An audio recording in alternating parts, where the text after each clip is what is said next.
Thanks for tuning in to Let's Talk with Patrick podcast, one of the realest podcasts in the world, the land, the galaxy, and the whole entire universe. I have a special guest. These two women that have this podcast called Soul Rising Podcast. It's about spirituality, love, lost connection.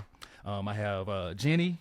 Yes. And Amanda. Hi guys. What's up, you guys? We're so glad to be here. Thank you for having us. Well, thank you for showing up. I appreciate it. Yes. We're glad to be here. So how's everything going? Everything's going great. It's been a very eventful day for me. Yeah. Like literally the trip here. But yeah, everything is going well. Mm-hmm. We're currently on episode of our show? 8, 9?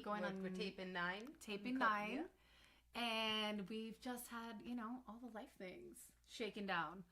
Crazy stuff. We'll probably get into that later, but I'll bring it. I'm like, hey, what's up? Nice to meet you. Want to hear my whole life story?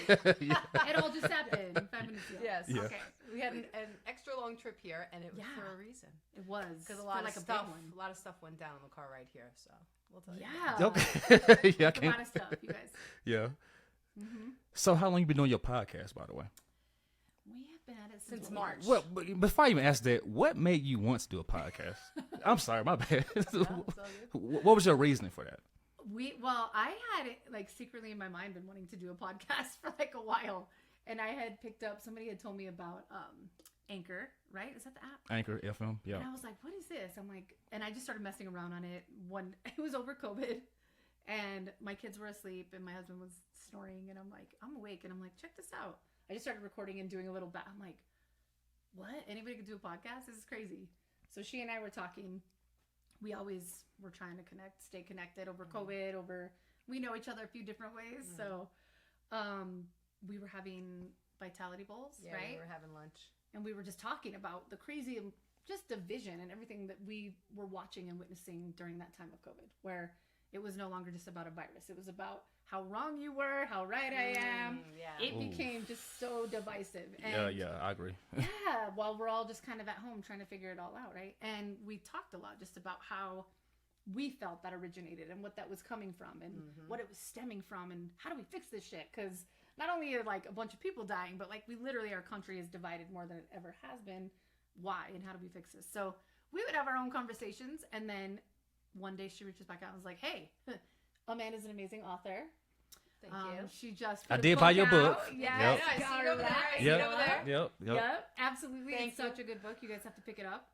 Pick it up. Yes, you need to. We'll give you all the details. But she was talking about, hey, you know what? I think I want to do a podcast. Really, would you want to do it with me? And I was like, what? She's finishing up her book. And I said, yes, let's do this.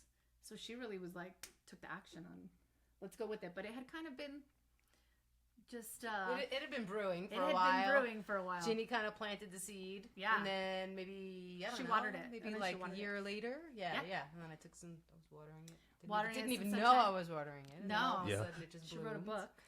Yeah, and there was a lot of stuff in the book that I was like, I could reach a wider audience with a podcast. Mm-hmm. If I can actually get it in paper, get it in Word, and then I can speak it, I could just reach the healing messages, and the book could reach more people. So yeah, I was like, and the only person I want to do this with is Ginny, which was super cool. Yeah, and it was a huge honor for me to be able to do that because I've found a lot. I think we all have the opportunity to find a lot of healing in each other's journeys. Absolutely. We allow for it, right? It's because we've all gone through a lot of shit. I don't care who you are. I don't care how you grew up, where you grew up. Yeah. If you grew up super wealthy or not. If you grew up with 2 parents or none. Or you grew up with addict parents or not. Everyone has this human experience and struggles. And it's amazing when you let your guard down and let yourself connect with somebody who maybe, we talk about this too, just how people became this, oh, you voted for that person, I can never speak to you ever again. Or you have this belief, well, we're never going to talk. Meanwhile, you're missing out on all the great other parts that this person has to offer you. Yeah, so our show is all about connection. Mm-hmm. It's all about taking these human emotions that every single person, like Ginny is saying, has in common, whether it's fear, love, joy,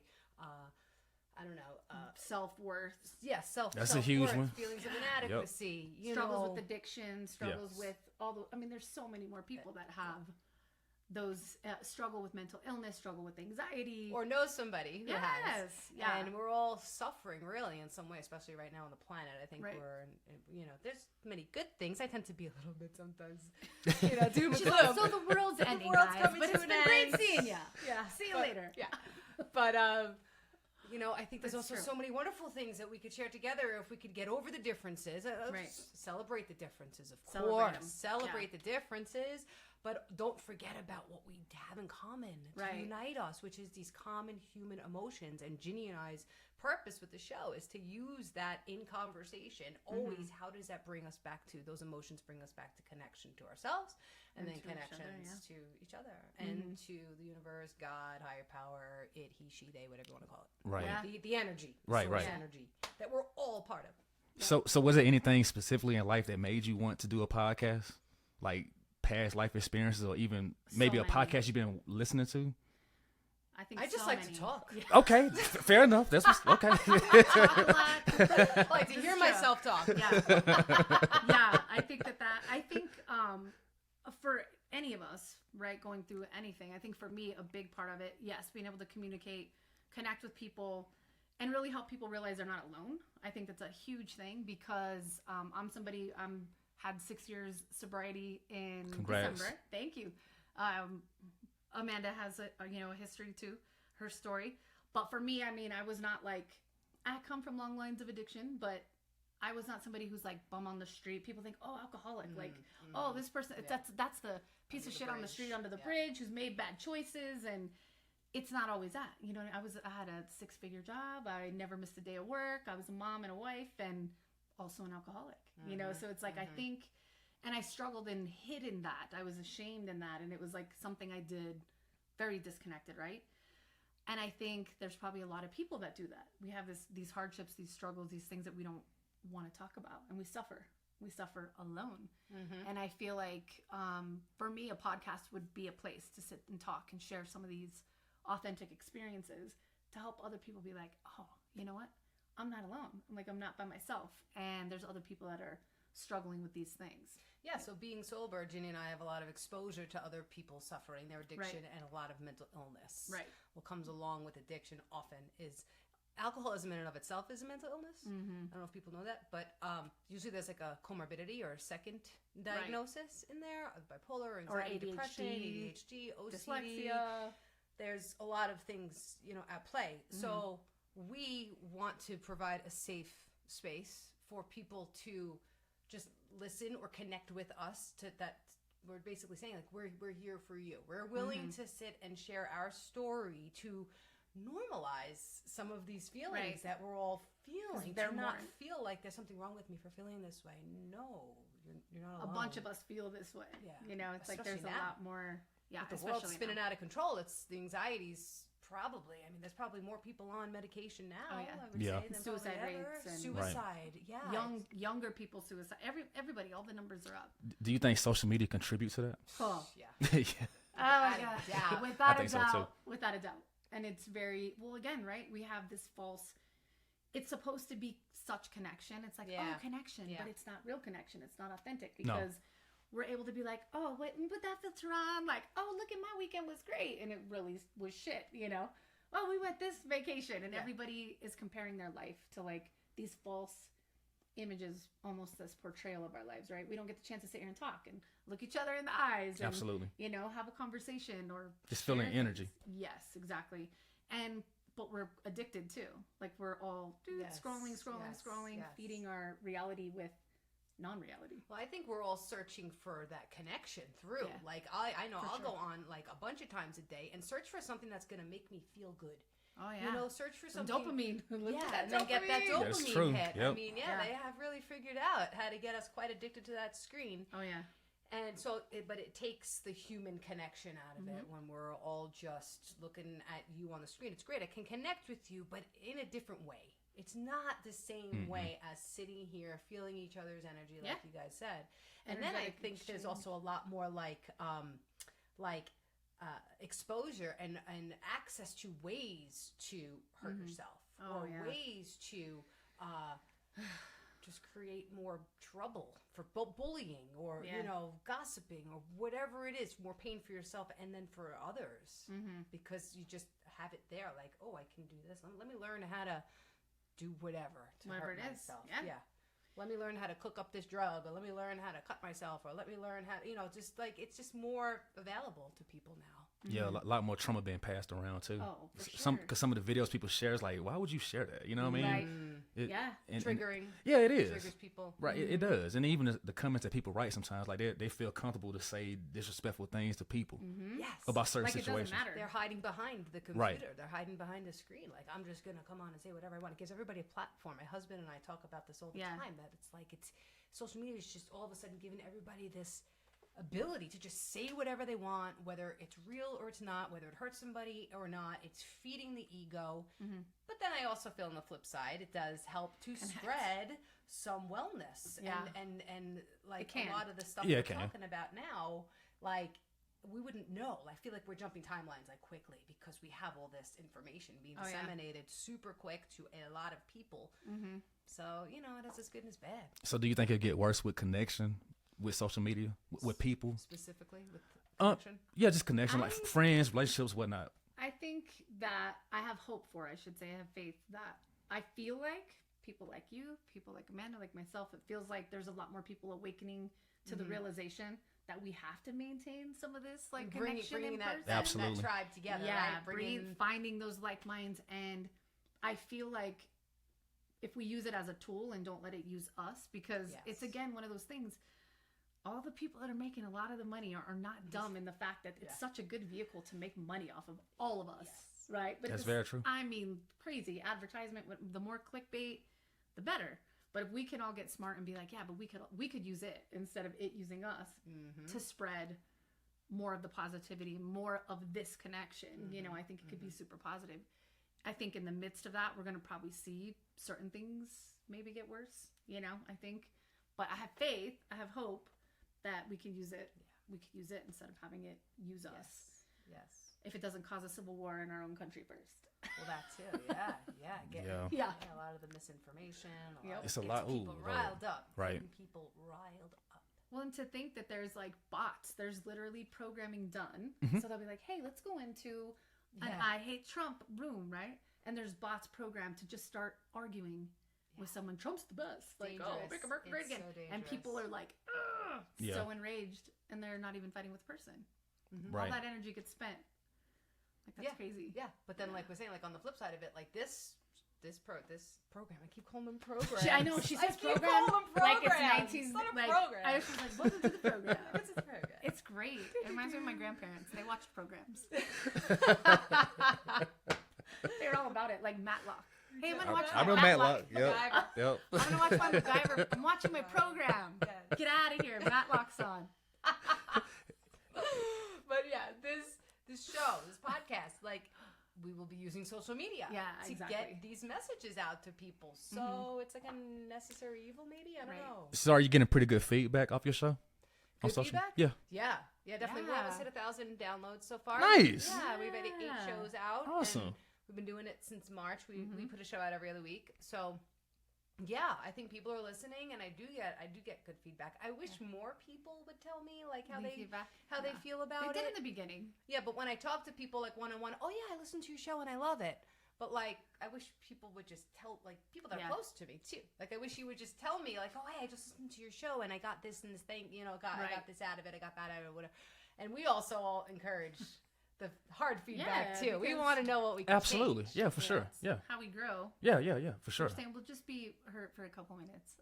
Yeah. We're like, tell us anything, and I'm like, what do you mean? Why did you say that? Yeah, but not hurt. that. You can tell me everything, but except for the really. So have you two been knowing each other for a long time, by the way? When did we meet? I don't even know. Probably 2017, 2018. So it's been a while. Okay. It's been a while, but it feels longer.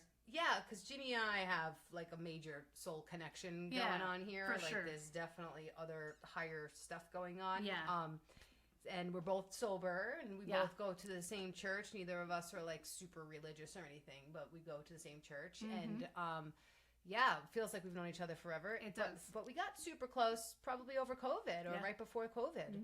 So past 3-4 years, and then of course the show is just we're learning so much about each other. Like, on the way here, I mean, that was your I can't believe that even little things. That was my grandmother's name, Elizabeth. Yeah. What it's like from the show when I listen to it, like it seemed like you guys like grew up together. It feels that way. Just because of connection, the way you guys are able to piggyback off each other. That's so cool to hear. Yeah, you can bounce off each other. Like I love. Tell us more. Energy. What do you think about the show? What are the great things? Just kidding. I think it's great. I mean, like I said, like I told you before we start recording, the audio quality gets better each episode. Yep, we're figuring it Yeah, out. we've been working on that. Right, and I could tell, like it's good to know. it's easy to listen to for sure. That's so Cool, awesome. Thank you. Yeah, you know, there's people you meet in your life. You just feel like you have like an instant connection. Like I definitely feel a connection with you. Absolutely, yeah, And I likewise. can just like look at people's pictures too, Yep. and I could like know immediately like if there's a good, kind, soft, Right. whatever kind of connection and energy between people. And Right. Ginny and I we have that, and Yeah. I've known that. Like we've known each other for a long time, and I've been waiting to get closer and closer. Like there's some people in my life, right, that like are acquaintances, but like I know I want to be closer. Yeah. You just sure. like don't have the time to connect as Life much, happens. right? Yeah. And Ginny was one of those people for me, so this was a really great way too to bring us much closer together. Well, you and I connected through Christy Texera. Yes. Yeah. Yes. So yeah, she's also another My Word publishing author. She used the same self-publishing that's company as amazing. I. Yeah. And then I saw that she was on your show. Yeah. And I listened a little bit, and I'm like, who is this guy? I want to get to know this guy. He's pretty cool. Yeah, we her and I go to the same chiropractor, and we just every time we see each other, we speak, we talk for a long That's time. cool. Yeah, she Have a talking connection. about her daughter, and we just started talking. I told her what I was doing as well, and she volunteered to come. I said cool, so she came over, and we That's did what our it's all thing. about. We'll do a part 2 real soon. Oh, you are? Yeah, because it's been since I think July when I recorded her, like last year. Okay. But I just put it out. July 1st, yeah. Right, I put it out back in April. So she great spirit. I bought her book as well. That's Yeah, so her book cool. is called Pink Elephants. Yep, Pink and Elephants. It's about her daughter who was diagnosed with a rare disease. Yeah, it was And then bad. her other daughter was the bone marrow transplant. Yep. And it's That's just amazing. a harrowing, It is. sort of like beautiful story of perseverance and what a family goes through when they're going through that crazy. A lot of stress, Yeah, especially scary with time. healthcare in general. You know, with with the hospital. Yes, a lot that goes on That's with that. amazing. Yeah. And you think so? That's somebody. I mean, think about that. You're just telling me this story. I don't know her now. I will though. Yeah. And hearing that this crazy, amazing, impactful story, that somebody within such a close range, and we all have that. We all have that We all ability have to a like story. share a Absolutely. story. Yeah. We all have Everybody a does. story. And she has great energy. And then she linked me up with Amanda. She told me about you, and I said, cool. Oh, Yeah. Yeah. nice. Yeah. And Amanda's like, he's the best. He's like my new best friend. Yeah, Patrick and I spent a little Yeah. time on the phone together. We did. and We I was talked. Like, I like this We guy. talked for a long time. Patrick. Yeah. We talked for a minute. We shared each other, you know, about our lives, whatever. Yeah. Because I lost my brother as well. Okay. He died from suicide in 08. Okay. That's a really specific It is. experience. It is. Because you lost your brother in 07. No, 2018. 2018, so okay. 5 years ago. Yeah, jeez. Yeah, my Drug condolences. overdose. Yeah. Yeah, I I'm just saw sorry, your too, for your posts loss. about So sorry. Yeah. 18 years. It's been a while. Then my parents passed in 2020. Okay. Yeah, so that was my mother died in January. Then my father died September. Oh, wow. That's a lot. Yeah, I'm sorry. yeah. It's like during the pandemic, and it was just a weird situation. And losing people during that time was really odd. We lost 2 really close family members during that time. No, in my 2020. condolences. Thank you. Yeah, March of 2020, Carla and Stephanie in 2020, and both due to like addiction type issues, really, and young, like vibrant people, but Right. below, younger than 50. Mm. But we couldn't have a funeral. I don't know if you went through that, but we weren't able to have a funeral for Carla anyway at all, like nothing. And then for Steph, it was like crazy confined. Like it had to be this many people, and everyone had to be this far apart. Right. My father was like that too. Yeah. Yeah. We couldn't even touch his body. They had like this rope around to keep people like 6 feet apart. That's probably a good topic. I bet you a lot of people went through like losing people during that. Oh, yeah, time. I'm I sure. think it was like Yeah. We should talk about that one day for real. We should. That'd be great. we should. That's a lot. So then you guys started connecting over the loss of your brothers. Absolutely, we did. Yeah, and then just vibing. Yeah. Cause she went through a lot. I went through a lot as well. Yep. And I come. When she's from the East Coast, I come from the Southeast. Oh, where are you from? Well, I moved from Atlanta. Okay. Yeah, I've been here for 11 years now. Wow. Yeah. How crazy we all end up here in Colorado. I'm from New Mexico. God, I love Colorado. I know, it's amazing. I love it. Yeah, well, to me, like it's safer. The well, not the buildings, but the mountains is beautiful as well. Yes. It's There's very something angelic. pretty amazing It about is, especially when you're going hiking. It's just something about it. You just get really in tune with the universe, you know. So I like that, and I became more open minded with the people that I met, That's and good. yeah, I love the experience I'm getting. It's a great place. Yeah. Tell us about you.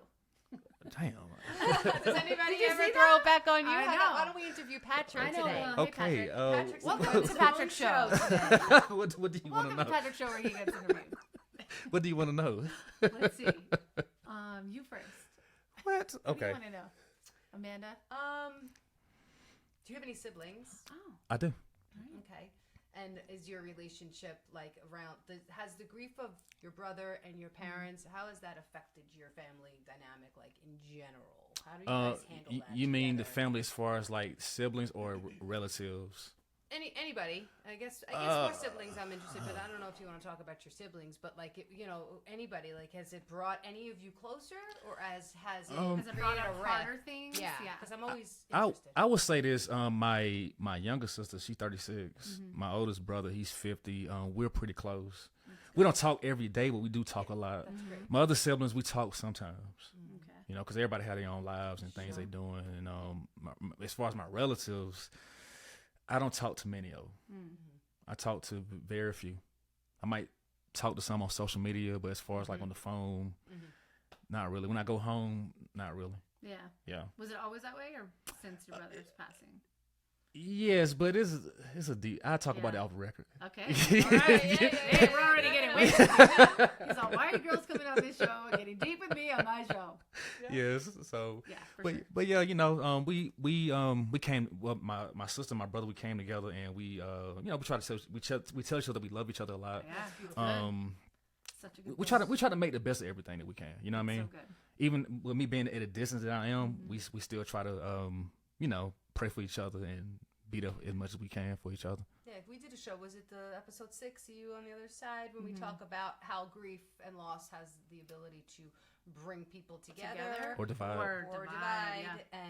and within ourselves too. Oh, yeah. Yeah. Run It brings from up a yourself lot because of- you don't want to see, you don't want to feel, Right. or you get closer to like spirit and God and your higher self. Well, I say this for me. When my brother passed, it took me on a down spiral for a second. Like I became like this mean person. You know what I mean? You're just angry because I didn't cry much. Like I cried a little bit at the service, whatnot, but I turned into anger. And then I got back into boxing, MMA. That's when I started to, calm down, and I started to meet different people. I started to hang out and kind of like, I guess, get back to my normal self somewhat. Even though you don't really be 100% normal just because you had to avoid, you know what I mean? But I did that, and I was in the city at the time, so of course you got all this stuff going on, and you're not really like processing things the way you should. So fast forward, my mother passed, and then you had the pandemic happen maybe like a month later or whatnot. So I had a lot of time to think, and therefore I was real depressed. I was feeling suicidal at that time. Oh, man. And I was eating a lot as well, gaining weight, and just feeling very depressed. I went to therapy for a second. I did 6 sessions. And my therapist named Tara. Yeah, Tara. I think that's her name. Sorry.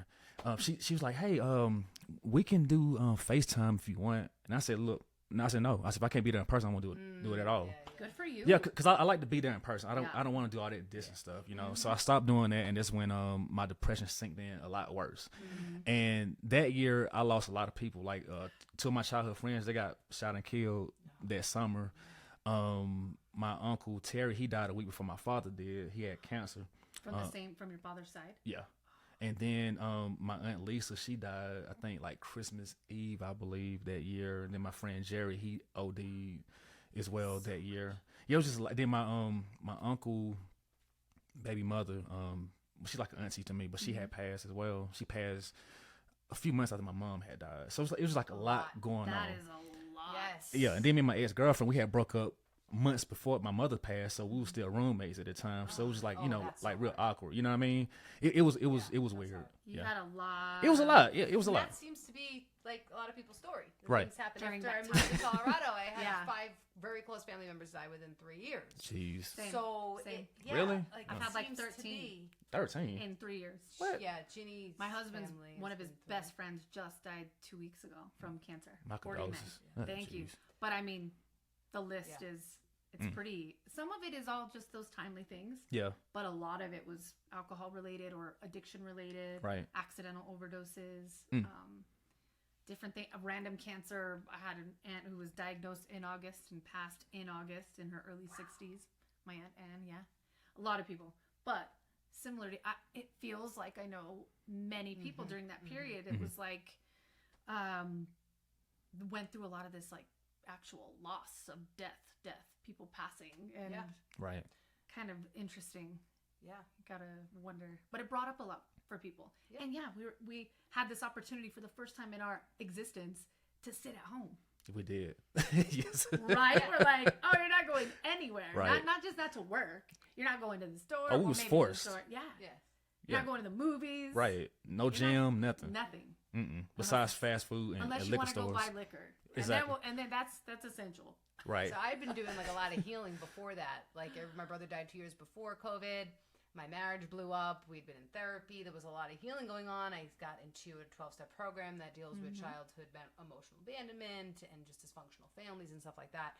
And I was kind of ready at that time to have all that alone time. So I took advantage of it, Right. and I would go out, like we were talking about nature. I would go out into nature, and I'd walk around, and I would just really, I met myself. Yeah. It was like a really beautiful time for me, where I know COVID was a great time of suffering for so many.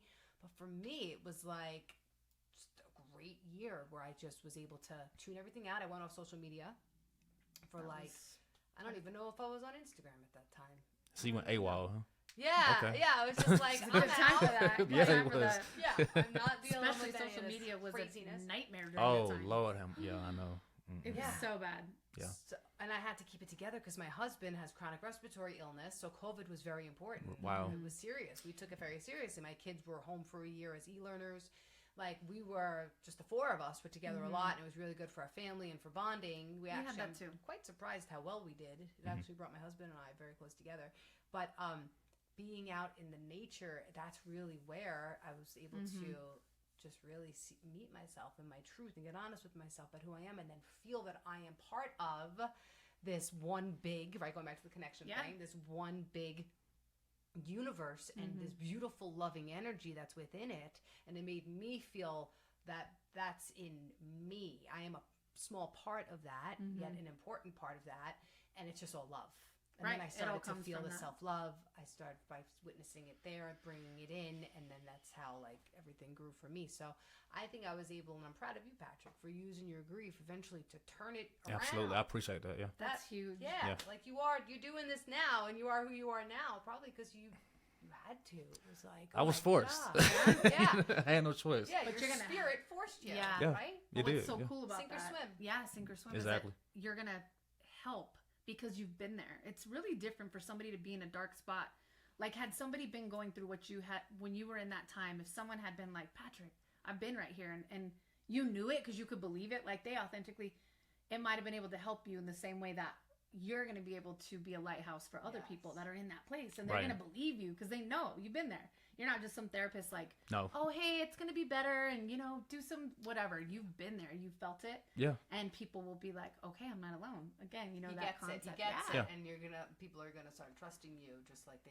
That's the whole point. You're going to of help them. writing an inspirational memoir, which started out as more of a personal development book, but my editor convinced me that our stories are the most powerful thing we have for So people true. to feel connected and to relate to us and to trust us and say, okay, they've been through it, they get it, they understand, and I can trust that what they say and it worked for them, maybe it'll work for me, right? Yeah. So I think you were probably taken and used. Now you're going to be used as, like, you used the word service earlier outside when we were talking, like, for service. This is all service, what you're doing. It on the is. show. Right. It's beautiful. Yeah, I appreciate that. Yeah. It's huge. Yeah, I mean, I just want to, I want to really help a lot of guys, like, to just feel comfortable with themselves, for sure. Because a lot of us, we deal with things all the time, and we don't know how to, like, process it. Because you guys Like, internalize even more. Like, Right. I think it's expected. It's of men. embedded. It's embedded. You're told that's the It- programming. it's the culture, right? Like, this society. Yeah. Like, we was raised that way since forever. Right. Our parents like that, grandparents, great grandparents, Right. it's like And that. that's DNA. part of the generational dysfunction that I talk Yeah. about. Yeah. That's just one little piece of it that you are helping bring to light. The more people talking about that, Right. that the better. The more people are going to hear it and say, you know what? Yeah, I mean, There's there's a something to it. massive suicide problem amongst middle-aged men in It's a lot. Colorado. Yeah. Douglas County, where we live in Douglas County, specifically there. There's a young child, like 13-year-olds are also, a lot of them are killing themselves, and middle-aged men, because they're depressed and they feel that they can't talk about it. Right. Just like Jeez. you're Well, saying. Yeah. You think about it, and I know we talk about this a lot, and it's always so fascinating to me. But like, our brains and our ability, our consciousness and all that has evolved, but our actual DNA from I mean, when we were around campfires and like, you know, like making campfires, hunting, banging rocks, you know, whatever. Mm-hmm. Our physical DNA hasn't changed all that much. No. So like these instincts we had back then, like, you know, as a male, you would have been out hunting. You would have had to leave. You would have had to go find food. You would have had to have these instincts to keep you alive, right? And it served for that. Right. Back then, oh, fuck, there's a lion. I better run. You I needed might to. die. Yeah. So you, sorry, editing. So No, you. So you would be running for your life because you need to bring food back for your tribe. Well, that message, that instinct, that survival thing is still in us, but we don't need it. We don't use it in the same way anymore because we're not running from lions. But then we suddenly have this almost like innate, we create the chaos, or we have a life-threatening moment or something that feels life-threatening, and that's where like a bunch of this anxiety stems, is that it's coming from back then. If you saw a lion, it was legit, you could live or die in those minutes. For sure. Now, if I'm not accepted because I didn't do a great job at something, I'm not going to necessarily live or die. However, the message to my body still feels that way. Yeah. So they talk about, especially for men, I've heard this, that it's not an easy time, like, to be a dude, like, period, in general. Not really. No, because there's all these things that are still there, but it's like all these social added responsibilities or expectations. We need all hands on deck. We need everybody right now. Yeah. Men, women, all different shapes, sizes, colors. We need everybody on board right now to be doing the heavy lifting and the work that's being required of us as a society to sustain ourselves, really, as the health of the planet, and then the health of ourselves. Like we have to all be. We really, like they say in COVID, we're all in this together. We were not really. No, not even close. No, we really weren't. Not at all. But we really are all in this picture together, and we are being called to break these chains and to heal the dysfunction and to address what Ginny's talking about. But bring it into the light. Yeah, and it's on a cellular level, but it's no longer serving us. All these stories, all these things that we've been carrying for all these centuries. Right. When you hear even just like, you know, in certain aspects, like you'll hear, I have a friend who's really Christian, and I think they use like, not family curse, but like a family, God, I don't even know the word she uses, but talking about like in the Christianity form, families having these, you know, things, ailments that happen through generations after generation, whether it's alcoholism or people or poverty, passed down, whatever it is, Yeah. almost like a, it's just something your family's carrying, like for generations, not even just for one, and being able to be here now, right, where we're all kind of faced where everything's amplified, whether it's through social media or everything just feels way more intense. We're all being forced to face our inner selves. That's why we're in so much pain. Yes. Right. We wouldn't be doing this work or being willing to do this work if we weren't all feeling some kind of pain or sensing something inside. And that's also, going back to social media, that's the beauty of social media. It's waking a lot of people up. It is. I agree. It's reaching a lot of people. So it's time. Yeah, it's pretty much what it comes down to. I feel like that's how I feel, and that's also another back to the podcasting. Like that is a big driving force for us. Right. Like because if we're feeling this way, I know there's a lot of other people that are feeling this way, and we're trying to attract people in to get some tools and some help to navigate this time because it is very difficult. And to just understand that every time, like everybody's going through their own thing, but that we have this opportunity of really growing at this time because so much is surfacing for each of us. Just the deepest insecurities, the fears, the lack concept, or the I need more in order to feel at peace. Like everyone's facing that one way or another, whether it's more aware of it. Even if it is just, oh, I'm freaked out about watching politics, and I'm scared because the world's, you know, there's so much craziness if you're paying attention. Or if it's, I'm not doing enough as a mom, or I haven't done enough as a woman or a man, like, just all the insecurities, right? And it seems like we've talked about how we feel like the problems in the world are just so big. None of us on our own is going to be able to be like, hey, we got the answers to all this. And, you know, Russia, Ukraine, we got you. It's good. But we talk about how if we could have the courage to do it within that little microcosm of ourselves, that if we can, at least in our own little, you know, space, try to heal those things and put that out and help other people do that, the ripple, that's going to be our best way of like actually accomplishing some things. Yeah. Right. Totally. Well, you two are doing some incredible work, to be honest. Seriously. Thank you. Yeah, you are, and I hope you're able to keep reaching more people. Yeah. And change people's lives for the positive. You know. Yeah, you can do it. You got this. We do, Yeah. Ginny. Yeah. We do it. Right? We do, Well, if we we do. get- We know. If we get to keep, coming on cool shows like this, Well, then I appreciate we that. love it. I appreciate that for real, seriously though. Yeah. And that's my thing. Like my show originally started out as far as like dealing with trauma, but now it turned to I just talk about everything, That's so good. random things. It can be music, it can be relationship, people, whatever you want it to be. Pretty Right. much. I just want That people is to feel cool. comfortable. That's it. Yeah. Like no judgment at all. Yeah.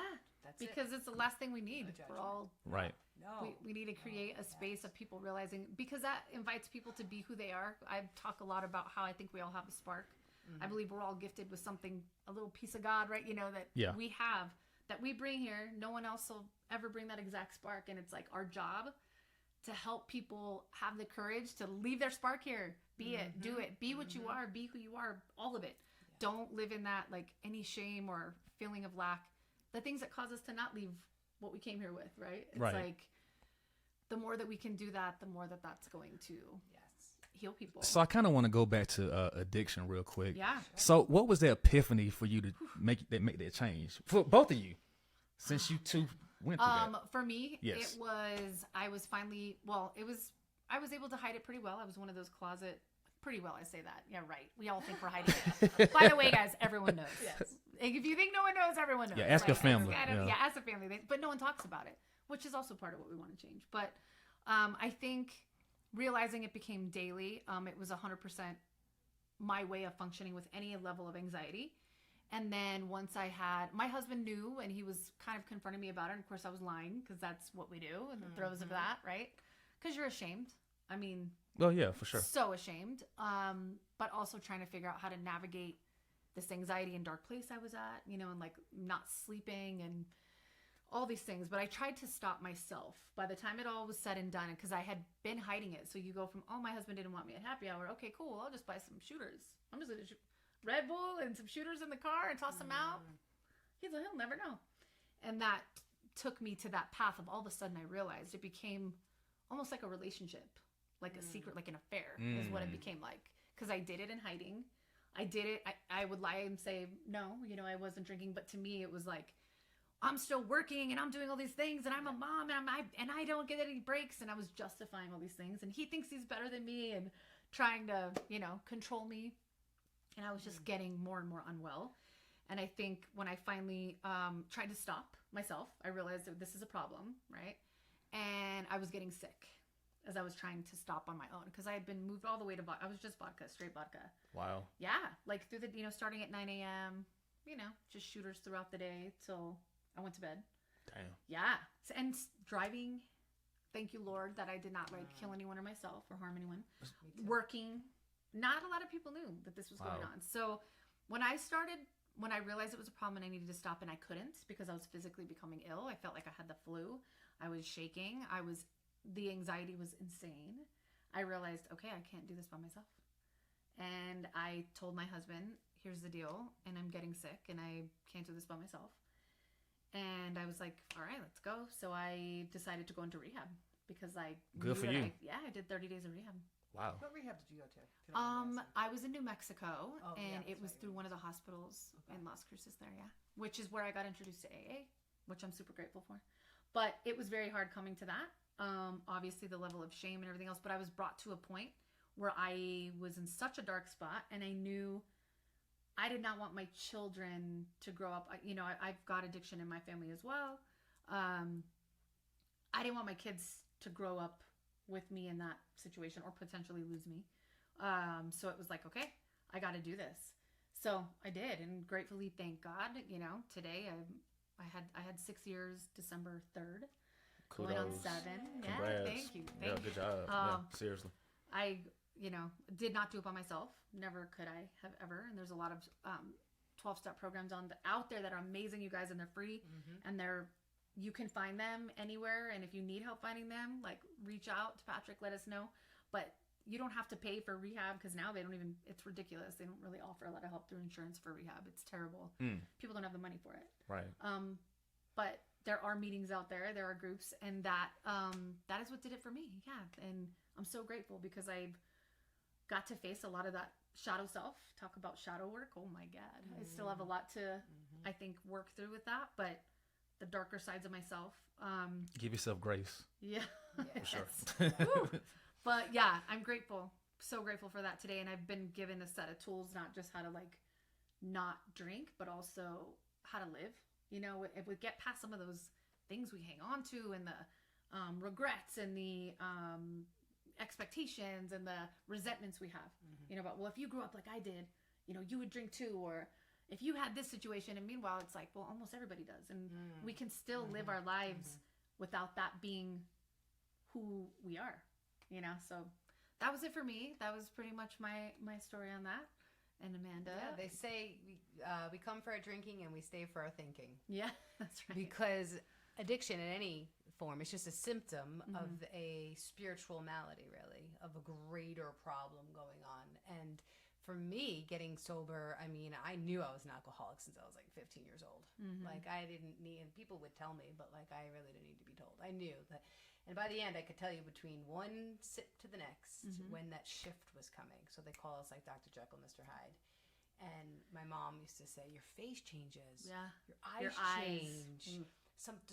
Your whole demeanor, it's just not you anymore. And this different person, I named her Judy. Judy was my alter ego. So between like, I ended with wine because I thought that was like, it was okay, classy. Yeah. Oh my gosh. I actually, at the end of my drinking, I had a like wine 101. I was going to be like a wine connoisseur. Oh. You know, I was going to be like fancy. You weren't slamming vodka from your car? No, I wasn't. You're just, see, I'm too high class. You were very high class. I see. Okay. That's what's up. Not no at judgment. all. Not at all. I did some really you might be too classy for me. Low bottom shit. Oh my God. Yeah. No way. Yo, don't let the wine fool you. Yeah, exactly. Yeah, chugging a magnum of wine, which is like the magnum. Super classy. Like 3 bottles in God one. damn. You know, I would drink that on a You were Friday serious, night. huh? Yeah, I would drink that on Friday night. Blacking out again, Yeah. driving around in blackouts. Thank God I didn't kill. And this is New York, right? So in New York, it's in Long Island. I'm born and raised in, was on the South Shore of Long Island in Oceanside. And I lived in Brooklyn for a couple years. I worked in Manhattan. I went to school upstate. So I brought my alcoholism all over New York. You're on the tour. Yeah, you made were. it to it. Yes, Yes, New you were. York, little taste. You spreading of love. Orlando. All right. So yeah, but yeah, I mean, I started with like Tanqueray, like gin, and then vodka. I tried it all. And then I guess just wine actually has like 13% alcohol. Wine is actually like has more alcohol in it than hard liquor. Yeah. So anyway, yeah. So I slowly, like in a few months before I actually stopped drinking, I was sort of getting these little like spiritual experiences. Like one of my bosses at work wound up dying, and they didn't tell us it was from alcoholism or drinking, but I No, they like, no one likes to talk about that. No. Right? Thought It's maybe always, it was. Yeah. And anyway, it was the first time. So I get like downloads, I feel like, from spirit sometimes, and it was like the first time I heard something that was not my voice, and it was, "You don't have to die like this, Amanda." And I was in my childhood home. I happened to call in sick to work because I was still drunk at 8:30 in the morning. Damn. I wanted to go hang out with my dad. Went to my dad's house to just hang out. He's like working on the cars, doing whatever, and I'm like in the house trying to find more alcohol or whatever. And I get this email, and I just hit the floor and was like howling and crying because I loved this woman. And then I heard this voice, and then like over the next like few weeks, like every weekend that I'd get drunk or whatever, like I'd have another sort of like mini awakening. Like I just felt something that was higher, that wasn't from me. And then at the end of July, I had my last bender. I was drinking for 28 hours straight. I used to do some drugs in there too. This one time I didn't. This was just drinking straight through. I'm 26 years old. I'm probably 125 pounds at the time, you know, and I could drink you under the table. And it was like, I was so proud of myself. I called in sick to work at like 2 p.m. with some stupid excuse. And, just got called out by a friend for, like, we had plans. I canceled the plans, all that. And it wasn't a major thing. It wasn't like I had a lot of worse nights. Like I had done a lot of worse stuff. This was just something just came to me, and I just knew it was over. I had like lyrics from a song go through my head, and it was just like, you're going to die if you don't see the light, you know, basically. And I looked up AA. I had been in like some kind of outpatient thing years before that, so I knew about AA, and I just looked it up, and I went, and I never looked back. And I feel very blessed because that's not a lot of people's stories. Mm-hmm. A lot of people have to, and it's part of their story. Mm-hmm. They have to relapse. They have to get down to that bottom, that desperation. Mm-hmm. I had that desperation. I just knew it was over. It was like this crazy knowing. But like I say in my book, I don't know if I would have stayed stopped without it. With it, yeah. Or spirituality, Mm-hmm. really. And it is spiritual. It's not religious. These 12-step programs are not religious. They sometimes get a bad rap. Mm-hmm. They're not. You can choose your own conception of your higher power, all that kind of stuff. And it just worked for me. And I just went through the steps, and I took it very seriously. I had a boyfriend who died when I was 8 months sober, and I made it through that. I relied on the people. It's about the people. The community is no joke. The support. Having support, yeah, that's and a huge they're thing. there for you. Right. Like if I don't show up for a while, or I Yeah. stop communicating with my friends, you know, for the most part, Ginny had a different experience went on, but like for the most part, they're gonna come find They come looking for you, yeah. me. Wow. Making They're sure gonna you're all call right. me. Yep. Or they're gonna tell their friend, hey, you know, Amanda's not doing well. Can you reach out? And then I'll get like 5 calls. Mm-hmm. Or you people know, just calls, show up. not even just text messages. Call, Yeah. or people just show up. I've shown up at people's doors. Oh yeah. I've been like, hey, are you okay? So it's like an accountability type thing. Yeah. Well, and also just support. Also, though, I've never met, and I tell people this all the time. I don't think that everyone gets the chance to realize that some of the most honest, kind, empathetic people I've ever known on this planet are recovering alcoholics and addicts. Because they went through it. Because they went through it, Yeah. and there's this like you're talking They about with feel the a lot. program. It's They like, feel a it's lot. like we have these like extra large hearts that feel so much, and we don't know what to do with it. Yep. Yeah. So a lot of time that's that numbing part. But someone who's gone through it and then getting well really focuses on like those people. You could be 2 a.m. And if you're like, I am stuck on the side of the road, you call some. I'll be right there. I'll be there. I'll be Right. there. That's amazing. Somebody will be there. Wow, that's amazing. And that's in different states. I've been in a few different areas with different AA groups, and that for the most part, it's this universal thing. And it's not just because we're like, oh, these really great people and we're so kind-hearted. We are. A lot of us are great people. Right. But the whole way you stay sober is by being of service to others. Helping someone That's else. it. Getting out of your own head. Yeah.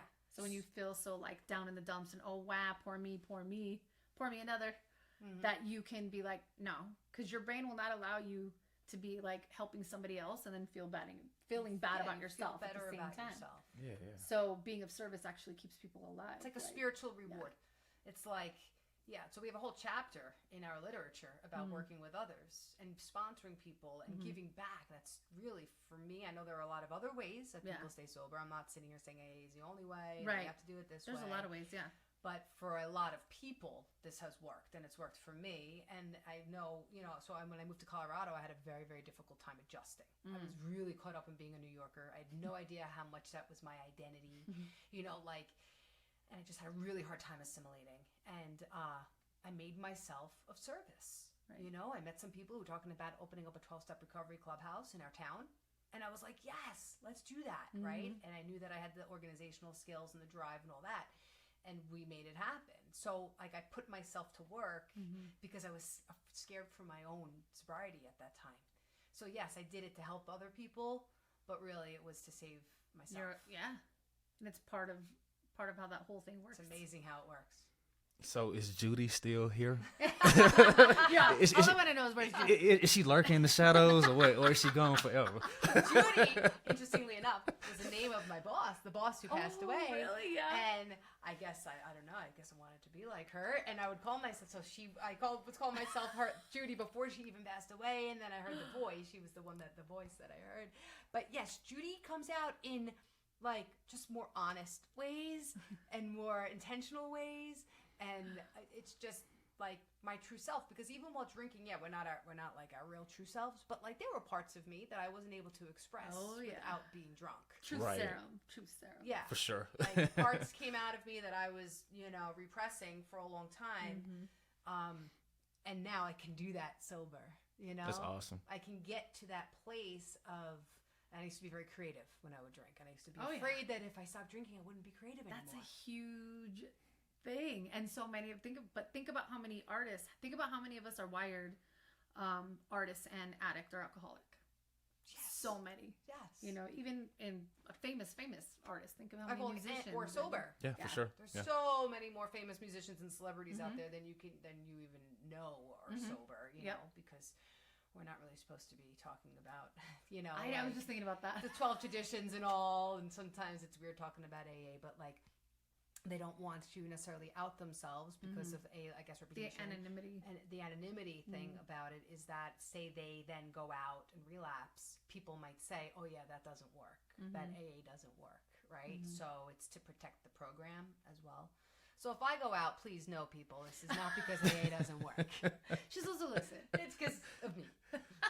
So with that said, if you two have a drink, you're not influenced to drink more. You're not. I don't. Have Oh, you don't drink it all. Okay. Oh, no. Okay. No. Okay. Well, good. Literally, yeah. Good. So Oh, what yeah. alcoholism is an allergy. Yep. Right. So People don't always know this too. So it's good to.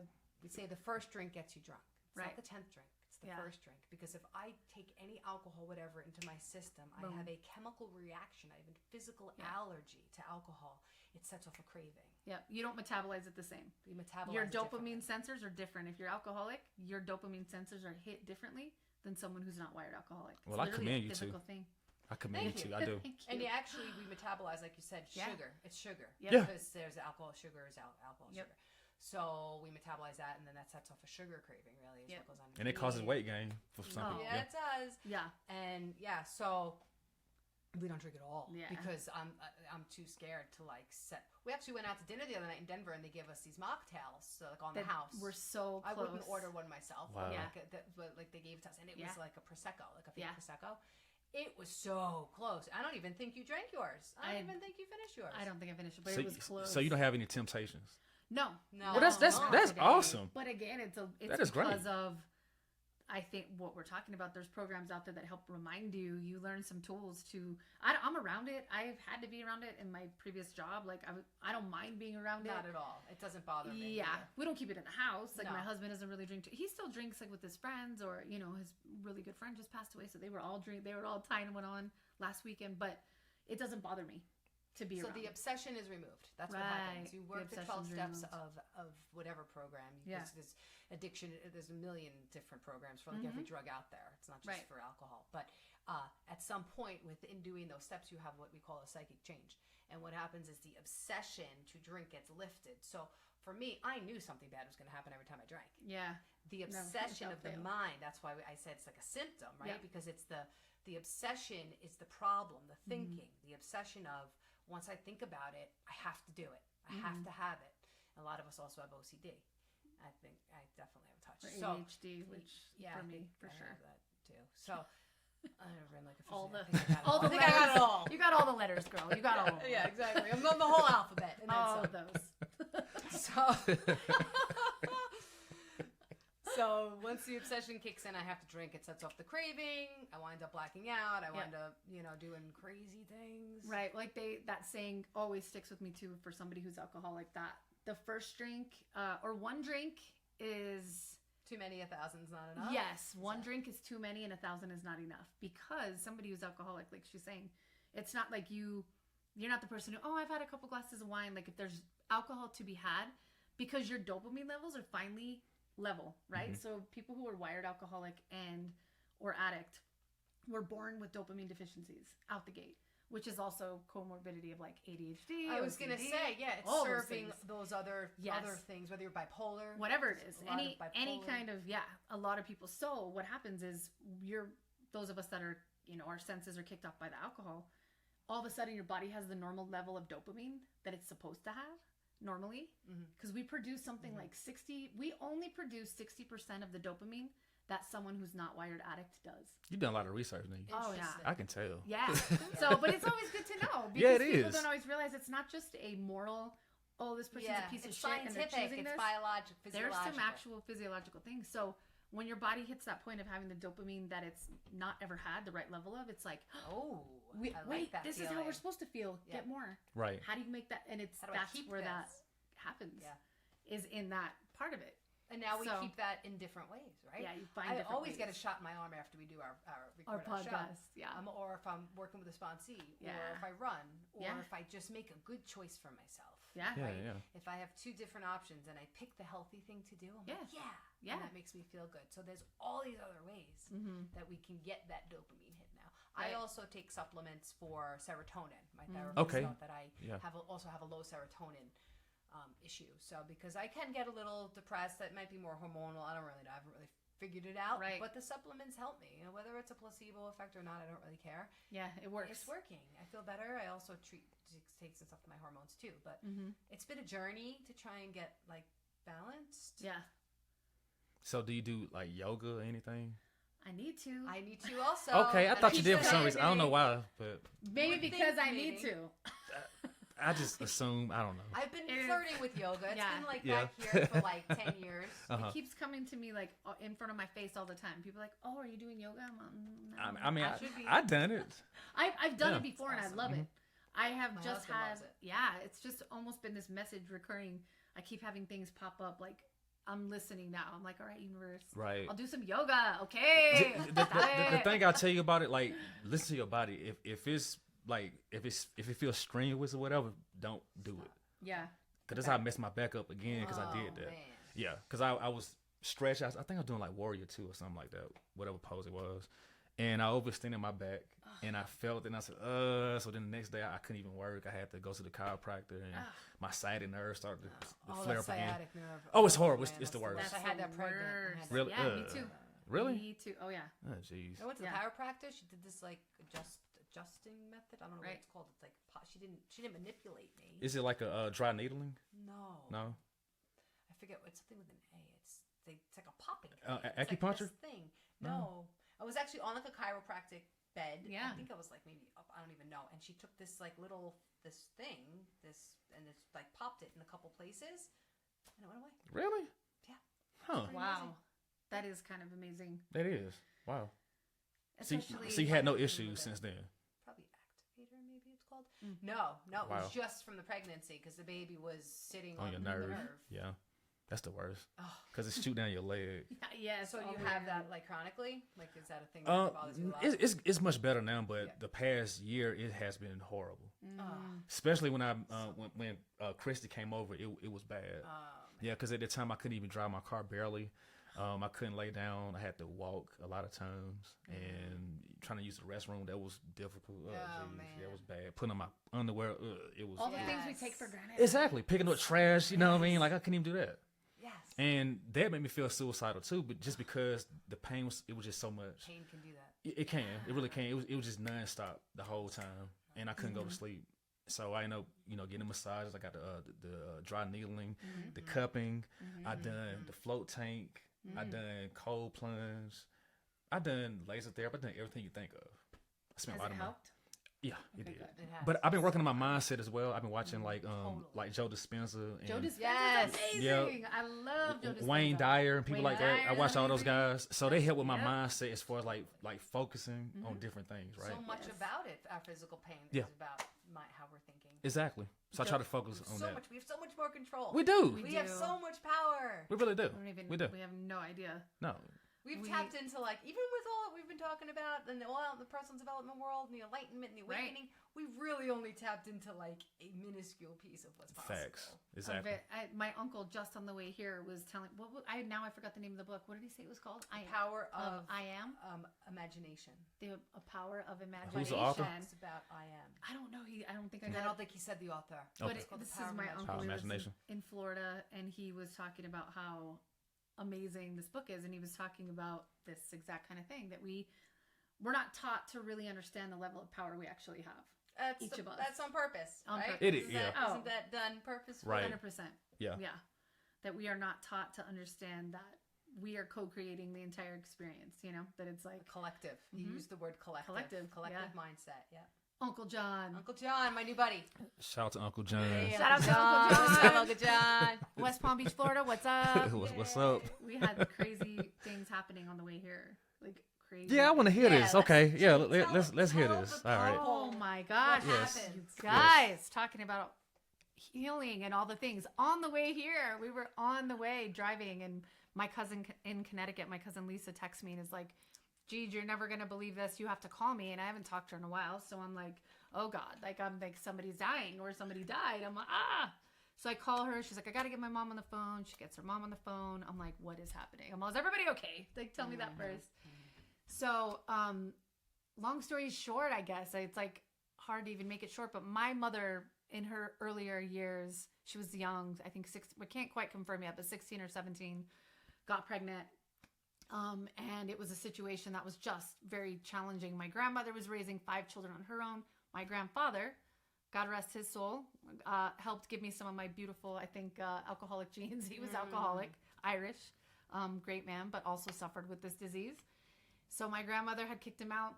She's raising 5 kids on her own, trying to work. And here comes my mom as a teenager. She gets pregnant, and really kind of forced into a situation that my mom didn't have an abortion. She sent her to this home basically for young girls, young unwed girls. And back then you just didn't talk about these things. You kind of hid it away.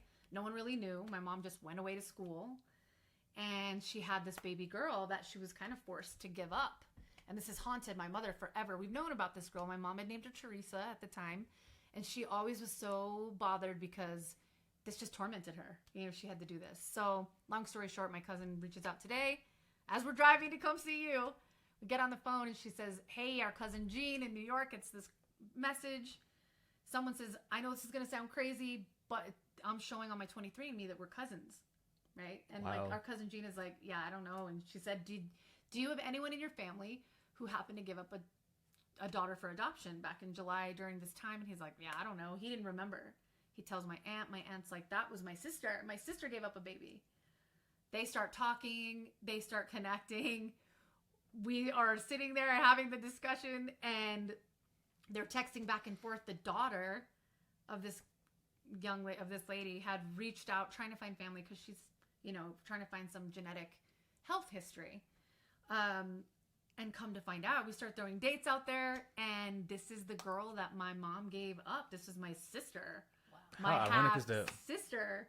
Yeah, and they, as I was like, "Well, was she born on this date? Was she born on July 27th?" And I said, I'm pretty sure I know her birthday. My cousin asks. She writes back, "It is July 27th. Like, it's her. It's her." Mm-hmm. Sends me a picture.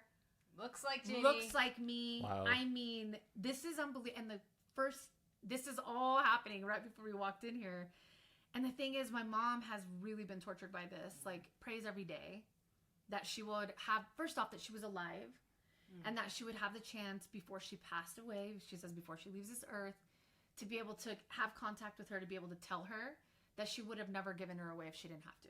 Wow. Right? My mom literally prays for this daily. My mom has also struggled with addiction and has had a long history of a journey, a lot of things to process and, be in pain about and just try to process. But so the first thing out of, her mouth, my cousin's relaying the messages through Messenger. Again, there's Facebook, right? So Yeah, this happened. Another good thing about That is a good social thing. media. This was a positive thing Yeah. from social media. So she said she just wants to know.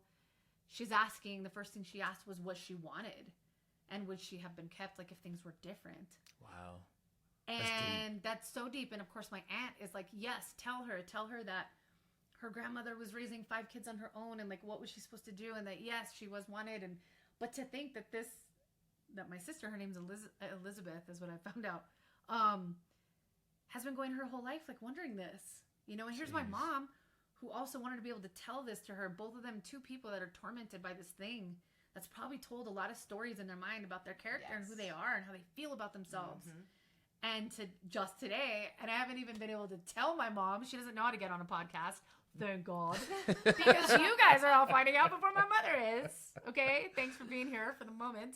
But yeah, Incredible. I haven't even told my mom. So, but we pulled up into Patrick's area, and like, I'm sitting here on the phone still talking to aunts and uncles because everybody's so overwhelmed with this. Because everyone was affected by this little girl's having to be given up. My aunts and my uncles too, and uncle, and talk about just like, God, we remember this was so devastating for your mom. But my grandmother, as much as it's what she had to do, my aunt told me today. So my mom's always had this resentment, and like, she made me give up my baby, like, ugh. Wow. But my aunt saying today that my grandmother held a lot of guilt my mom doesn't know that. I'm sure. Yeah. My grandmother felt a lot of guilt about this, you know, and it's like, I don't know, I'm feeling like it's a huge opportunity. I'm overjoyed. It's exciting. And it feels like, because I know for my mother, for sure, literally, it's like the last thing she wants to be at peace with before she leaves the world. And for Elizabeth, hopefully this is able to help her realize any worth or self-worth stories she may have ever felt. She doesn't need to tell herself those stories anymore because of course she was wanted, you know? Yeah, like, yeah. I can't imagine what kind of healing that's going to bring. The healing and the ripple effect of that healing. And even for your grandmother who has passed. Yes. Right? Like, she is healing as well. Ginny talks a lot about 7 generations past, generations. Yes. Ancestral coming. healing. The ancestral Yes. healing That's huge. that is going on. Wow. Yes. It's amazing. Yes. There is, and I was telling Patrick, and I'll even shout her out on here if you're cool with it. Yeah, because go she's ahead. a badass. Please, yeah, go ahead. Her name is Songbird Grandmother. She's a shaman. She's in Southern Colorado. She's probably going to be like, who's this random chick throwing out shout outs? Because I listen to you every Meditation Monday, girl. That's why. Okay? And I'm learning about ancestors because of you. So you should go check her out, Songbird Grandmother. Yes. And she talks about this. She's a shaman. And she's talks about ancestral healing and how a lot of times we have no idea. We might come into this life and have all these anxieties and stresses. And we think that we're like, why can't I get past this? And that a lot of times you're actually carrying ancestral trauma or pain the same way you might have your grandfather's green eyes or whatever, you know, you're built just like your grandmother. Whatever those things are, we also carry some of the spiritual DNA with us. And she talks about anytime we are here and anytime we work on ourselves or work on healing ourselves, you're not just healing it for you, you're coming from an entire lineage, and that you're healing for 7 generations in front of you and 7 generations behind you. So the pain or hardships that maybe your ancestors felt, when you choose to have the courage and face that here, it all goes in a line. So you're healing it for them, the people behind you, and the ones in front of you as well. It's amazing. It's cool. It's the coolest thing I've ever heard, and it caused me to like shift my thinking in a lot of ways. And also to reaffirm, I feel like there's a bunch of us being called here right now that are coming to heal a bunch of ancestral trauma. Again, that we're like, I sign up for so it. much pain. This Why is there's why so it's much so pain. hard. And Yeah. we're feeling You, so for much. instance, like Absolutely. you're not doing it just too. healing for Yeah. you, you're healing for your ancestors. Yep. Right, right. Like I'll sign up for that, you know, and also so that the people the descendants that come, you'll have healed a huge part of it all the way behind you and in front of you. So that's a bit, I don't know, it just really strikes me in a big way. And I feel like this today, like I told Amanda, they were saying that our ancestors, their spirits, the spirits of them are always there to support us and always there to help us. But they cannot mess with what you got going on in your life, what you're here to learn. And they won't interfere with anything unless you ask them for help. But when you do, that they will be there. Like they will be there to help you, but you have to ask them, They right? want to. Yeah. They're waiting. They're like waiting in the wings. Yeah, like, to "Please help. let us help you." Because you're their lineage. You're their DNA carried on, and they want to see you expand because Yes. it's them expanding too. Yeah, that's amazing. They wanna Right? watch I'm you. really excited for you. Like, I want to hear how your mother react about Yes. this. Right? I know. Seriously, I want to know. I'm going to tell you guys. I know. I'm going to be all, hey, Mom, sorry, I told like 10,000 people first, but I decided to tell you on the way home. It's cool. Don't She's worry. probably going to cry, I'm sure. Yeah, Yeah.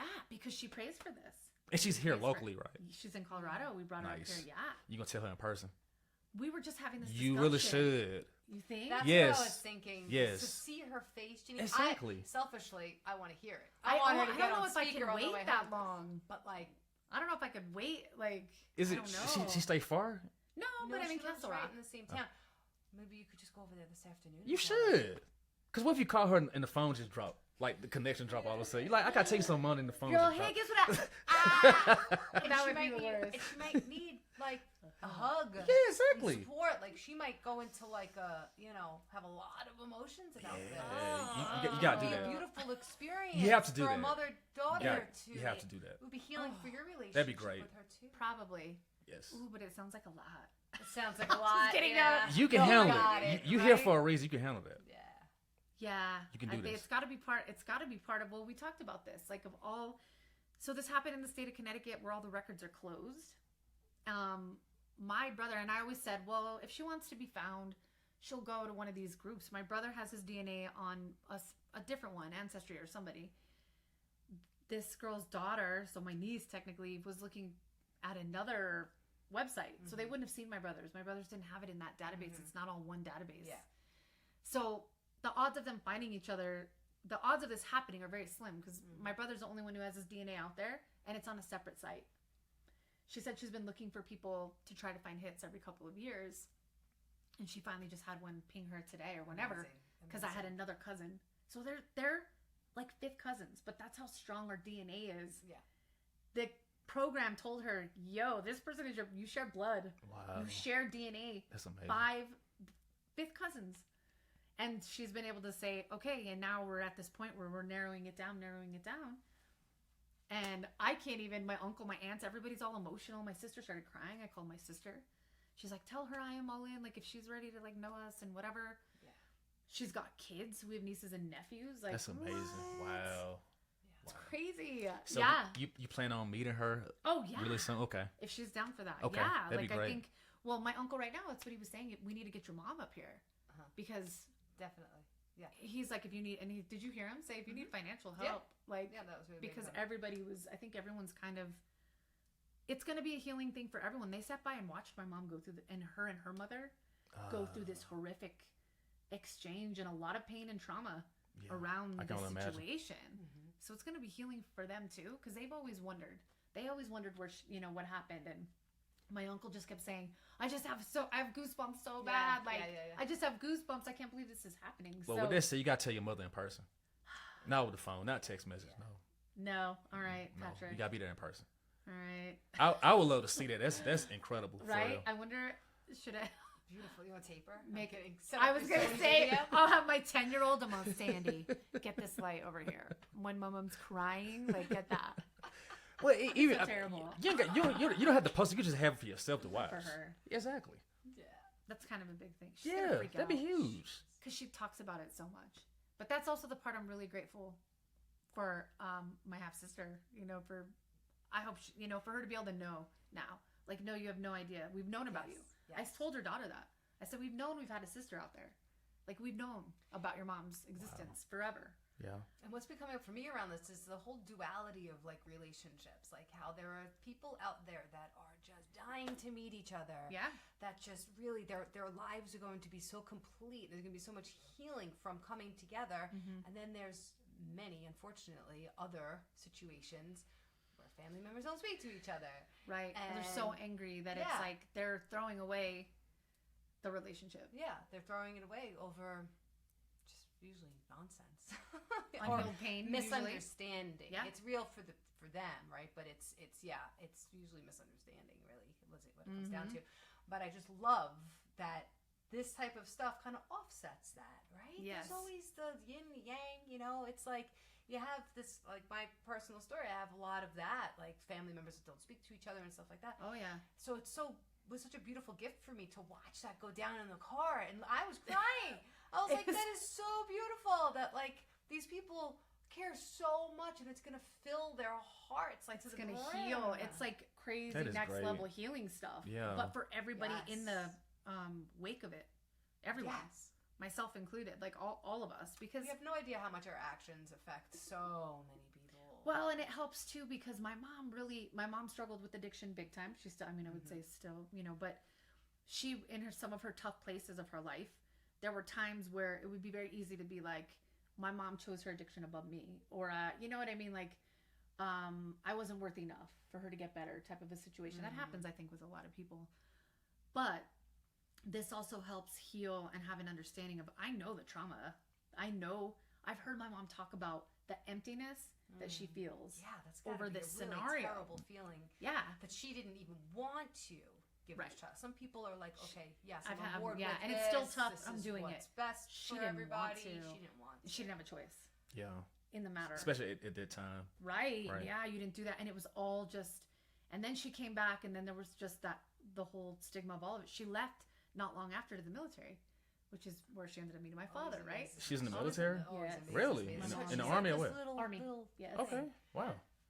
Yep. So did she make your life hard growing up just because she dealt with her own traumas? Yes. Okay. But good question. I don't know if it was like that she made it hard, but she still, to me, I feel like she's and probably from this time, right? I think my mom's probably like emotionally like 16, and maybe it's because that's where her growth stopped when this thing happened.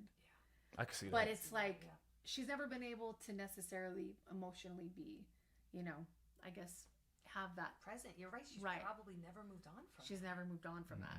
It So hasn't freed her up enough to really be able to give you and your other siblings Right. exactly what you needed. right, when she had her own unhealed things, And right? that's Like a lot my of other grandfather. stuff. But Lot it's of stuff. a lot of people that were in situations trying to deal with the situation the best they could at the time. My grandmother, like my mom could say, "Oh, my trauma came from her," but there was trauma coming to my grandmother from my grandfather's It's all deal. being, And then it's like again, passed just on. passed on. Right. So I think for a lot of years I had a ton of anger towards my mom. We didn't even speak for many years. And then, my siblings, it's similar. It's a tough deal. It's a hard thing for them. They're working their way through that. But at her core, who she is as a person, she's got a huge heart. She's got a huge spirit and connected. And she's just been unwell. So I think, and again, dealing with trauma. So this whole situation, knowing that it's been one of the biggest pieces for her of finding peace and knowing whoa. I love it. That's great. She's going to freak out, you guys. Wow. Yeah, I'm definitely going to have to Do it in person for real. I'm gonna Seriously. have to, huh? You have to. I'll go with you. You have to. You cannot do this over the phone.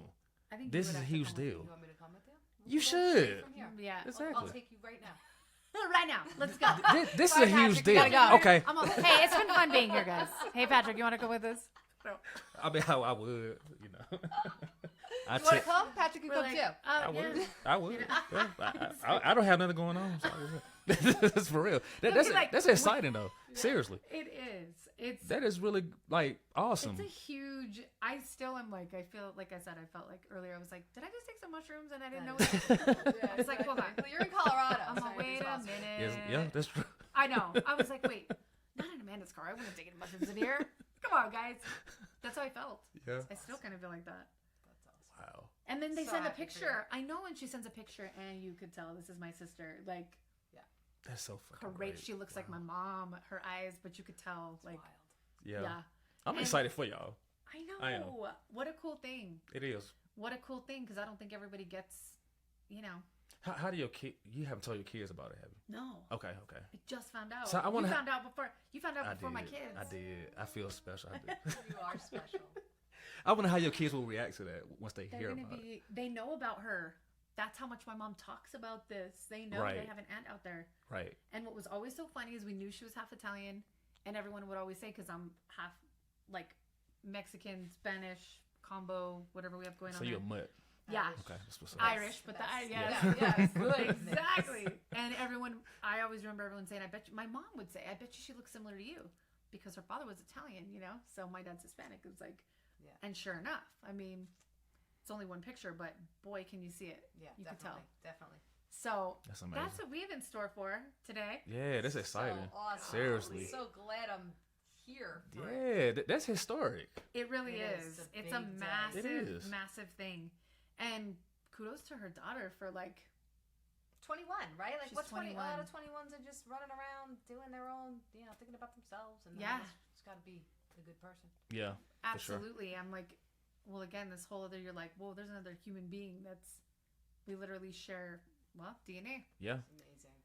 It So will be. awesome. I think there's gonna end up being if everybody's like, we gotta have a reunion. Like my uncle and I was thinking everyone about that actually.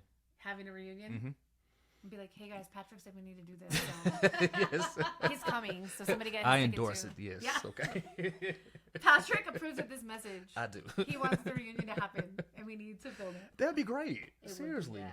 You have a lot to She would catch up on. Well, and she would get to meet this part of her family, and maybe she'll be like, oh, this is where I get that crazy tendency. That makes sense. Yeah. Yeah, totally. Like, oh, all right, Yeah, I the see where I more get you know. this. Yeah, I can imagine. That's a whole Damn, different journey. that is really amazing though. It is. Wow. Yeah, and the timing, Huh. like I said, just incredible timing. So that's why you guys see me all, woo! Like, it's kind of a huge thing. My sister cried. My brother was like, yeah, you got to hear it all. Yeah. So besides her, who's the oldest? My sister. Okay, so you the baby. Yes. Okay. Yes, I'm the baby. My brother made a hilarious joke right now. He's all, Krista gets to benefit the most out of this. And we're like, why? And he's all, because she's not the oldest anymore. He's all, now you're that messed up middle kid, Krista. Yep. It's awesome. Yes. So Wow. hilarious. My sister was really overwhelmed, and she was like, because it is. I mean, again, it's another human being where you're like, Yeah. whoa. Yeah. trying to put myself in your shoes, like in what that feels like. I mean, that's a lot of years. Good Lord. A lot of years, miss. Right? A lot of years. But the fact that she's going to get to know her DNA. Mm-hmm. She's going to be like, all right, well, at least half of it. She's very lucky that you are her sister. I agree. That's very facts. blessed. Well, that's super cool, Amanda. Yeah. Well, we'll have to let her decide. She'll be like, Amanda, I don't know. No, she's very lucky. I feel very. She's gonna have you now in her life. Yeah, all this happened today. That's incredible. Today, wow. On the way here. I was like, I think I know what we're talking about with Patrick today. Yeah, that's what you said. Yeah. Right away, because I was like, I don't know how I wouldn't not talk about it. I'm still like getting messages on my phone. I'm like, oh, hang on. That is so exciting. I'll send you a picture. I was sending pictures from your house of me to show and my siblings. Damn. See? So now you know, like you're a part of it. Yeah, you're part of it, Patrick. Yeah, I am. Yeah. So cool. Wow. So if anybody else is out there too, hey, 23andMe apparently, because that closed adoption situation. I mean, think about it. You might have like other cousins. Oh yeah. Oh sure. Yeah, that's pretty cool. Yes, for sure. Well, and definitely nieces and nephews. Mm-hmm. Absolutely, for sure. That's a big thing. Oh, you have a lot to learn. Oh, and she do too. Oh yeah. It's the beginning. It's just the beginning. It's the beginning. Yeah. What a cool day. Wow. So thanks for letting me share it. Because, Absolutely. Yeah. It's kind of massive. Anytime. Yeah. So, what is your future goal? Well, for you too. What is your future goal? Oh, jeez. What's your future goal? It could be the podcast. It could be whatever you want it to be.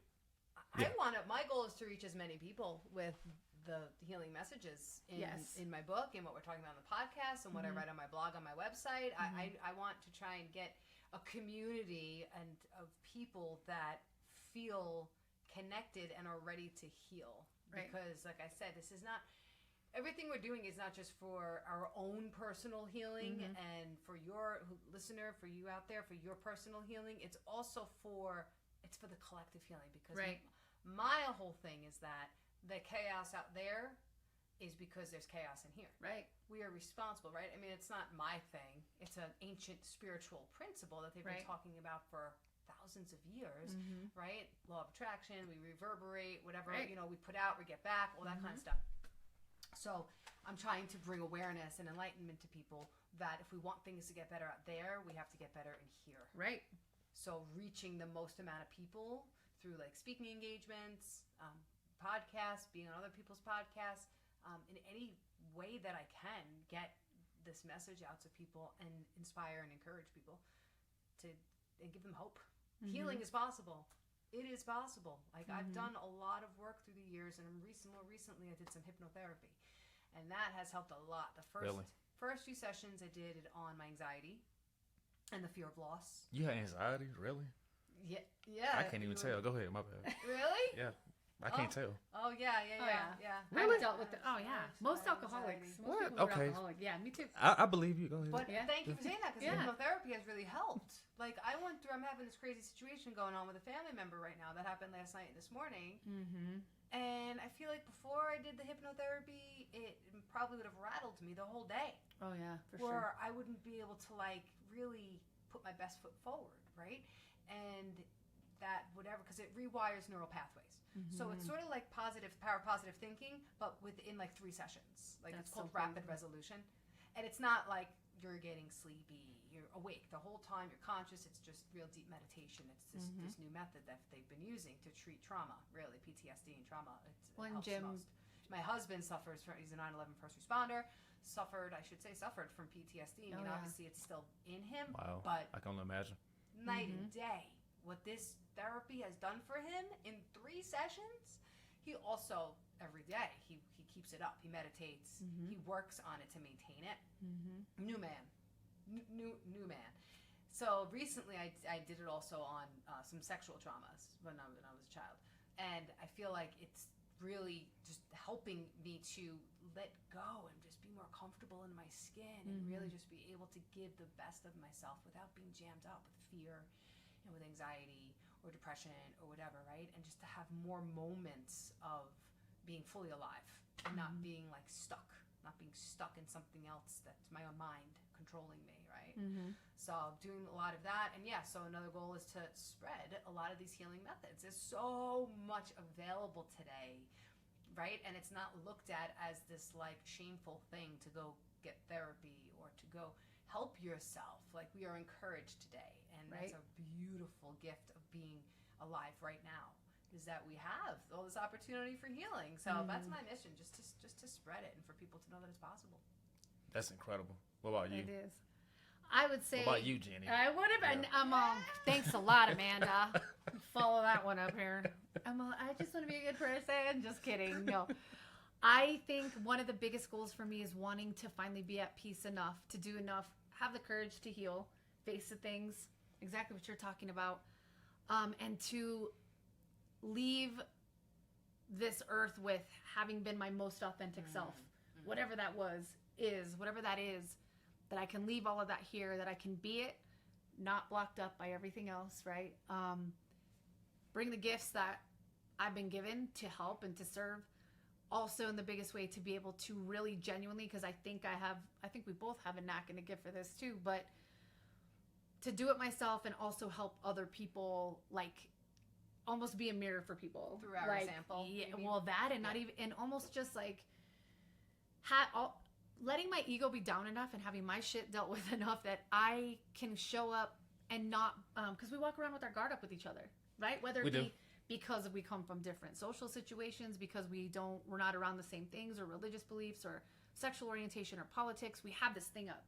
I want to be able to be as like strong enough in myself, authentically here, that's not here, so that when I'm around you, I'm like showing you a perfect, like, dude, look at all the good I see in you. Like, look at the good I see in you. Just to be able, without the guard up, because I think we have an ability to do that, to be able to help people see when we let ourselves with our guard down, we can see the good in someone. We can get past our fears, like you were saying, about what the difference may be. See the good in them and then shine it back. And literally have people be like, oh, dang. Like, oh, that's who I am. Because we're all just on a hunt for ourselves. We're all searching for that. We're all searching for that place of like peace in ourselves and to feel whole. So I think like my biggest goal in all the things that I'm showing up as authentically as that I can. You know, even as scary as that may be at times, facing the shitty things about ourselves or the things where we feel lack or not good enough or whatever. Just show up. I'm currently, you know, I left my corporate job of like career really of 18 years that I was in the same career and started my own company 2 months ago. Congratulations. Thank you. The Flippin' Phoenix. Yeah, the Flippin' Flippin' Phoenix Phoenix. furniture Okay. rehab. Okay. Yeah.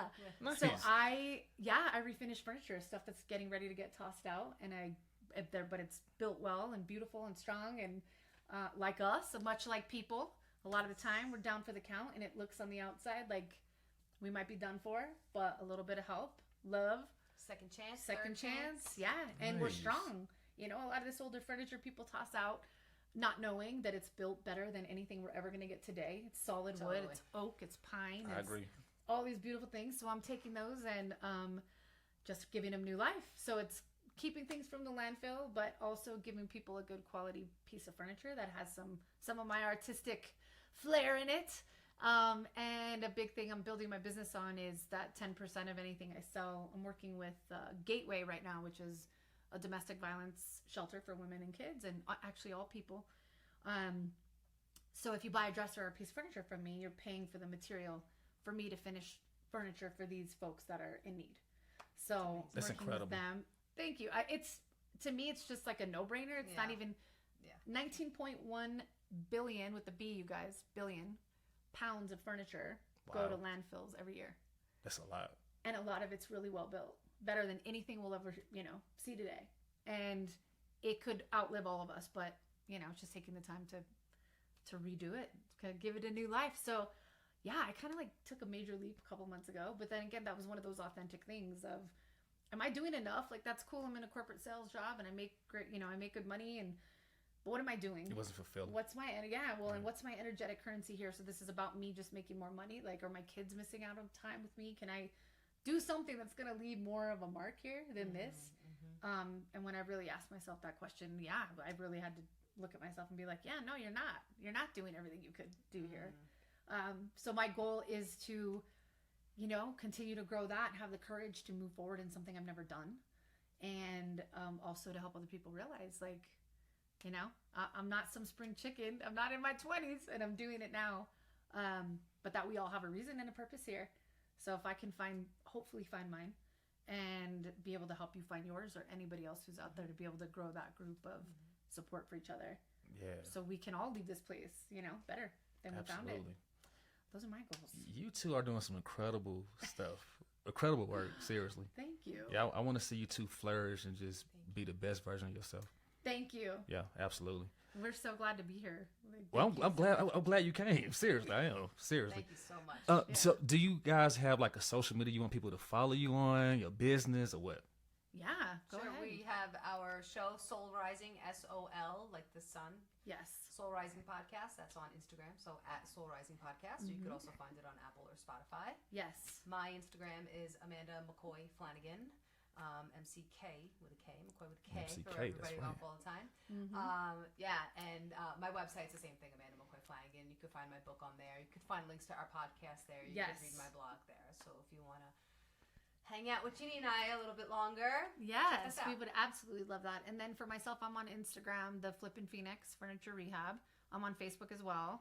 I'll have an Etsy store up here pretty quickly, and doing like a YouTube channel. Actually, we'll have one for Soul Rising and for That'd be the great. Flippin' Phoenix. Yeah, we're gonna do that we'll do soon. both. Do you plan on expanding your business across the whole state? You know what? It's like in my mind, I see all these things. Like in my mind, I would love to be able to be teaching even some of these people that are in bad situations, maybe like how to do this in paint furniture, to like learn a trade for themselves and expand in that way. I'm able to ship right now across the country. So like that's just awesome. through Etsy. Yeah. So that's kind of cool. But as for right now, it's like, it's really cool just even being a part of my own community of people who are coming to me and saying, hey, I was about to throw my stuff away, but like, I heard you do this. Can you give me a quote? And then being able to get to know, the folks running this organization. I'm starting with Gateway, but I'm going to be working with a group, that is also helping just families in general that are transitioning from homelessness to having a home, a veterans group, and also a group for foster kids. So yeah, I think it's just. I wish I needed furniture. I know, right? I wish I I'm did thinking too. in my head, what can I get rid of? What do I need? Right, you're on. Yes. Yeah, so Ginny has some cool pieces up right now on her Facebook page. yes, and you can always. I gotta look at it. Yeah, because I'm always posting. All the pieces are up there. If you guys are local to Colorado, for sure, I'm literally putting stuff up nonstop because I'm doing this full time now. So if you need a piece of furniture, think about me, and I can even do custom pieces. So That's so wow. yeah, Cool.